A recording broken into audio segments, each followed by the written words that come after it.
દેવાયતભાઈ તમારી જીપ સનાથલના તળાવમાં પથ્થર નાખીને ડૂબાડી દેવામાં આવી છે. ગાડી રિકવર કરી લીધી આપણે સનાથલ ગામની સીમમાંથી. તળાવમાંથી એ લોકોએ કાઢીને મૂકેલી હશે. મારા સાયન્ટિફિક નિષ્ણાંત મુજબ એ તળાવમાં નાખી દીધેલી ને પછી રિકવર થયેલી. ગુજરાતનો બહુચર્ચિત કેસ એટલે દેવાયત ખવડ અને સનાથલના આયોજક ભગવતસિંહ ચૌહાણને લઈને ચાલી રહેલી એ બબાલ. હવે આ બબાલની અંદર કોણ સાચું કોણ ખોટું એ બંને પક્ષે નિવેદનોબાજી તો થઈ, પરંતુ હવે પોલીસે બંને પક્ષે ફરિયાદ નોંધીને કામગીરી શરૂ કરી છે. અને કામગીરી શરૂ કરતાની સાથે જ પહેલા તબક્કાની અંદર 8 દિવસ બાદ દેવાયત ખવડની ગાડી હાથે લાગી. જે દેવાયત ખવડના એડવોકેટ આનંદ યાજ્ઞિક કહી રહ્યા હતા કે ગાડી સનાથલના તળાવમાં છે અને સનાથલના તળાવમાં એ ગાડી પથ્થર નાખીને ડૂબાડી દેવામાં આવી છે, એ વાત હવે સત્ય પુરવાર થઈ રહી છે. દેવાયત ખવડની ગાડી ચાંગોદર પોલીસને જે હાથે લાગી છે, એ ચાંગોદર પોલીસે પ્રાથમિક અનુમાન લગાવતા એ ગાડી પાણીની અંદર હતી અને કોઈ વ્યક્તિએ ગત મોડી રાત્રે જ એ ગાડી પાણીની બહાર કાઢી. આ પ્રકારનું સ્ટેટમેન્ટ એ ગુજરાત પોલીસના સાણંદ ડિવિઝનના ડીવાયએસપી નીલમ ગોસ્વામી દ્વારા આપવામાં આવ્યું છે. જોકે દેવાયત ખવડની ગાડીનો કાચ તોડનાર જે આરોપી મેઘરજ હતો એની તો પોલીસે ધરપકડ કરી છે અને પોલીસે તેની ધરપકડ કરતાની સાથે જ આખી આ ગાડીનો મામલો જે છે તે સામે આવ્યો છે કે ગાડી ક્યાં છે, કોણ ત્યાં મૂકવા ગયું હતું. હવે શંકા એટલા માટે થઈ રહી છે કે જો એ ગાડી તળાવની અંદર નાખી દેવામાં આવી હતી અને પોલીસને તળાવની બહારથી મળી છે તો 24 થી 48 કલાકની અંદર એ તળાવમાંથી ગાડી બહાર કાઢવા વાળું કોણ?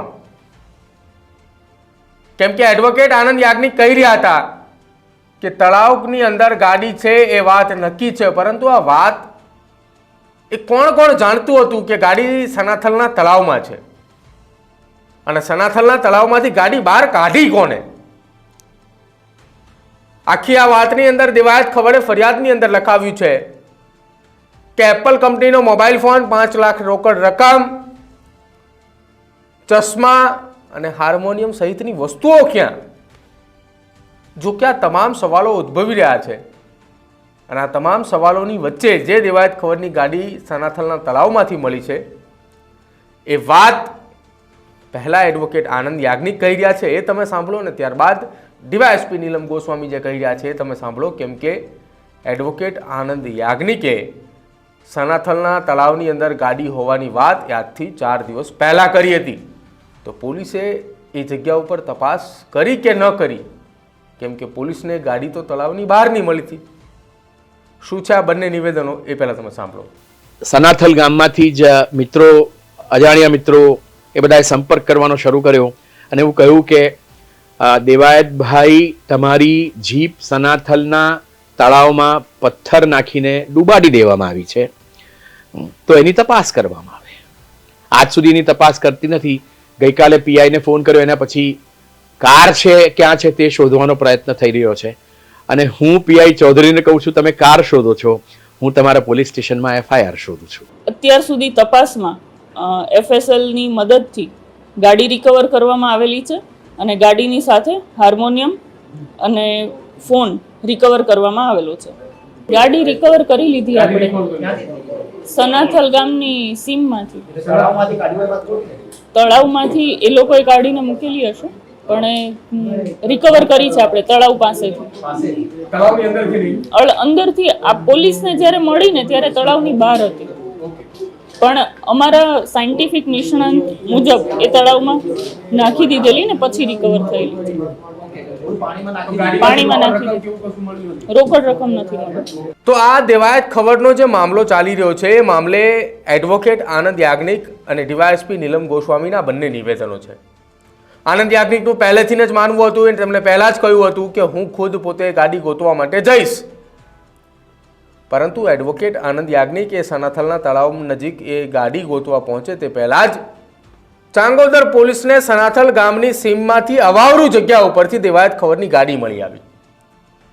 દેવાયત ખવરના ડ્રાઈવરનું એવું કહેવું હતું કે ગાડીનો કાચ જે છે તે મેઘરજે તોડી નાખ્યો હતો અને સ્ટીલની બોટલથી તોડ્યો હતો. જો કે પોલીસે પણ એવું કહ્યું કે મેઘરજે સ્ટીલની બોટલથી દેવાયત ખવરની આ ગાડીનો કાચ તોડ્યો છે. જો કે ગાડીની એવી હાલતની અંદર ત્યાં અવાવરૂ જગ્યા ઉપરથી મળી આવી છે કે ગાડીનો એક પણ કાચ સાજો નથી અને ગાડી એ પાણીની અંદર હોવાની જે વાત કરવામાં આવી રહી છે, જેની અંદર જે ગાડીમાં સામાન હોવાની વાત કરી છે, તેમાંનો એક પણ સામાન ગાડીની અંદર જોવા નથી મળ્યો. હવે આ ફરિયાદની અંદર જે આરોપી મેઘરજની ધરપકડ કરવામાં આવી છે, જે મેઘરજ પોતે જ એ ગુનાહિત ઇતિહાસ ધરાવે છે તેવું પણ નિવેદન એ પોલીસ દ્વારા આપવામાં આવ્યું છે. તો અન્ય આરોપીઓ જે દેવાયત ખવરની ફરિયાદની અંદર છે, સનાથલના એ ભગવતસિંહ ચૌહાણ સહિત અન્ય જે 4 અજાણ્યા ઈસમો છે, બાકી 2 આરોપીઓ કે જેમના નામજોગ ફરિયાદ નોંધવામાં આવી છે, આ તમામની ધરપકડ ક્યારે? તો બીજી તરફ જે ભગવતસિંહ ચૌહાણે દેવાયત ખવરની સામે ફરિયાદ દાખલ કરવામાં આવી છે છેતરપિંડી અંગેની, એ ફરિયાદની અંદર ધરપકડ ક્યારે? તેને લઈને હવે સવાલો થઈ રહ્યા છે. જો કે આ સવાલોની વચ્ચે દેવાયત ખવરની ગાડીને લઈને જે વિવાદ ચાલી રહ્યો હતો, એ ગાડી હવે મળી આવી છે.